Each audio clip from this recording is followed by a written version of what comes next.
Hello everyone, how's it going? Hope you're having a wonderful day. So simulcasting or multicasting, I prefer to call it multicasting. It's the ability to stream on multiple platforms at the same time if your internet can support that. Back 5 months ago, Twitch banned this. This means that unless you were a government agency, nonprofit, or got permission on Twitch to multicast, you were not able to do so, or your channel would be banned. People like Ninja got exceptions, but for the most part, everyone was unable to multicast. Now, this was a very unpopular ruling. Like, I get for government agencies and nonprofits, but I think that went above and beyond was the fact they gave special treatment to individuals.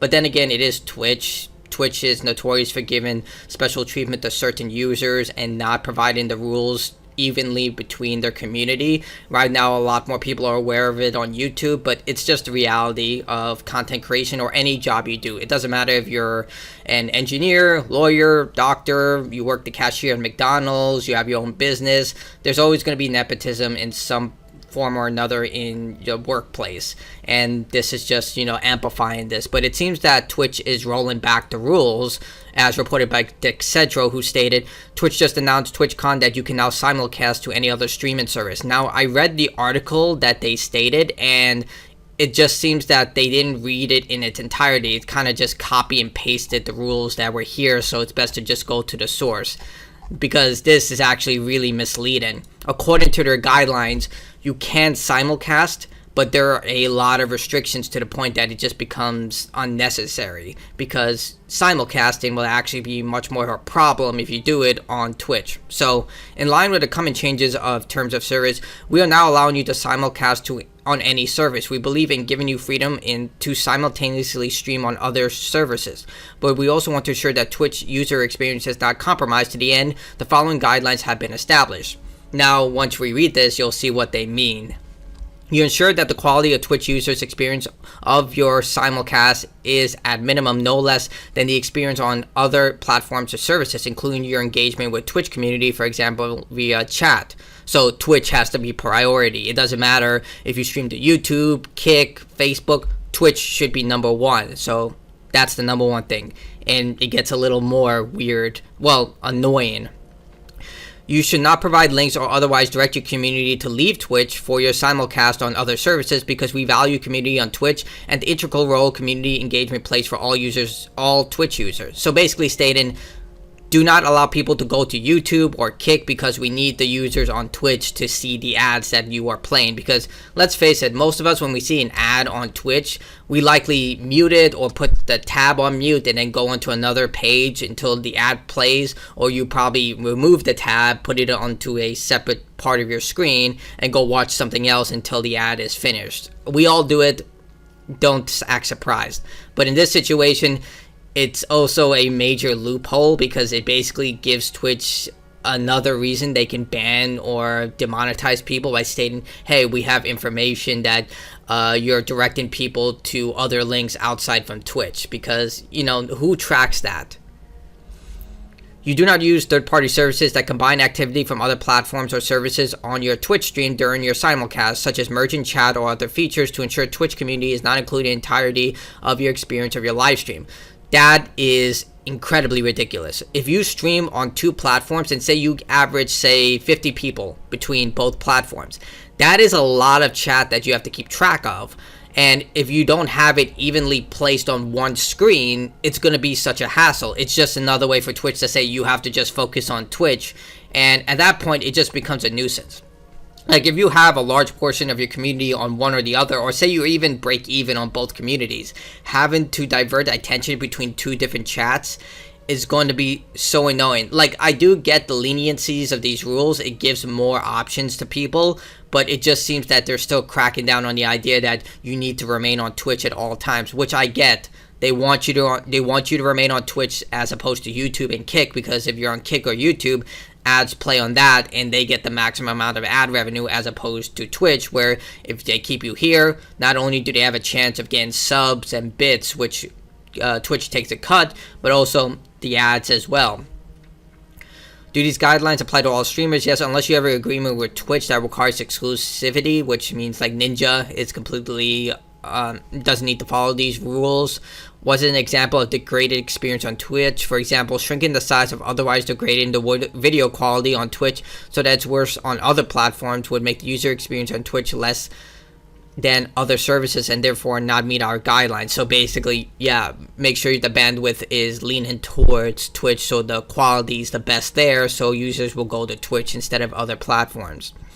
Can I still link to third-party websites, including my site? Am I simulcasting to About section of my channel page? Yes. The limitation regarding third-party links or directing your community to leave Twitch only applies to your stream and your Twitch chat. You are now required to make changes to your About section and your channel page. So if you put a link on your chat that says, hey, look at my Instagram or stuff like that, that's not allowed. But if you put it in the About page, it is allowed, which, you know, I guess that's fair because that does cloud up the chat. I can see both sides from that argument.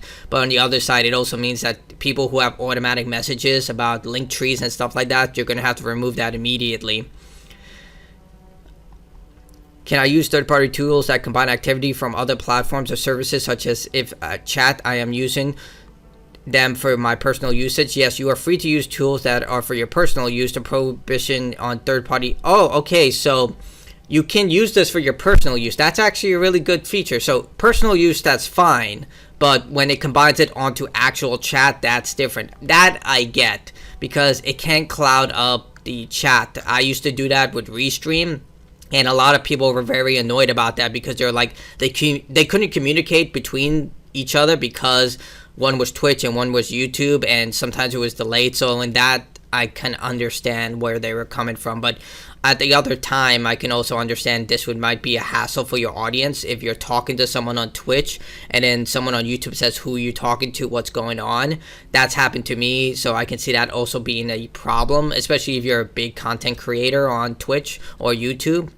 How do I designate my stream as simulcasting in the Twitch interface? You are not required to designate your stream as a simulcast until we introduce the ability to do it in the Stream Manager. We are working to build this functionality, and we'll share more details when it becomes available. Once implemented, the Discord will provide transparency for users engaging with the stream and help us identify how when simulcasting is most beneficial for streamers. Okay, I actually really like that. If they offer an option directly on Twitch that allows simulcasting, that will be a huge lifesaver. Like, I use Restream in order to simulcast between YouTube and Kick. If they have an option for that, that would be freaking amazing. Like, I honestly would just be like, I would love that. Because I am always on edge having a third-party site access to my Twitch and YouTube account in order to do this stuff.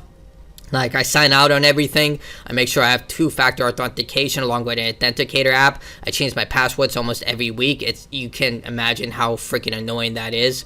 But I am extremely paranoid, and if they have a system that integrates this stuff, it will be a giant lifesaver. It will be one less thing I have to worry about, because every time I go to sleep, and I know this is something I'm sure a lot of content creators fear, is like your information getting sold on the dark web and then someone hijacking your account. That's why I have like two-factor authentication.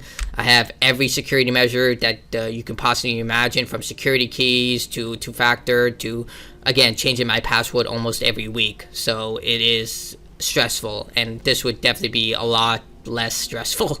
And my partner agreement was terminated previously before I left another service. Can I reapply for the partner programs? Partners who left and notified us of their intent to stream on other services as such do not violate their partner agreement will be eligible to reinstate their partner status. Reach out to our customer support team to check out if you qualify for your partner invitation. So that is questionable. So basically, it's only for people who left on good terms. Like Nick Merckx, for example, was recently signed to Kick for a non-exclusive deal, and he'll predominantly stream on Kick.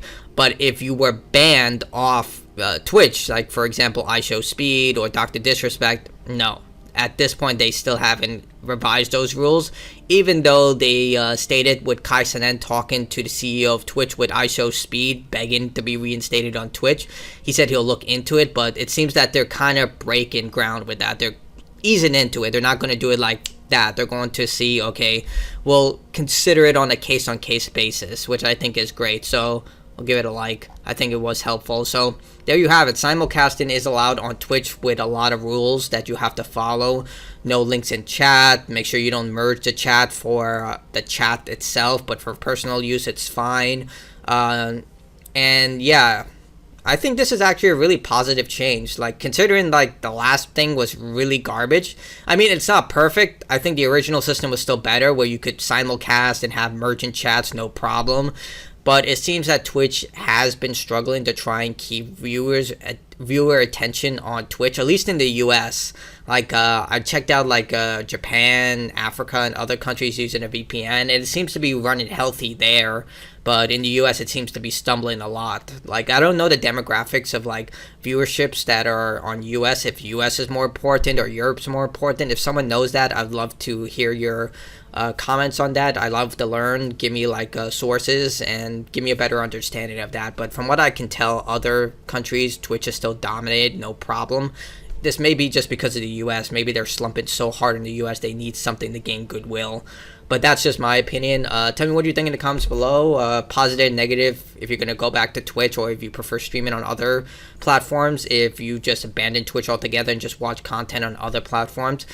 Information is key. I love to learn from normal people who just watch everyday content. Till next time, thanks for watching. Like, sub if you care. If you don't, thanks for watching anyway. Bye.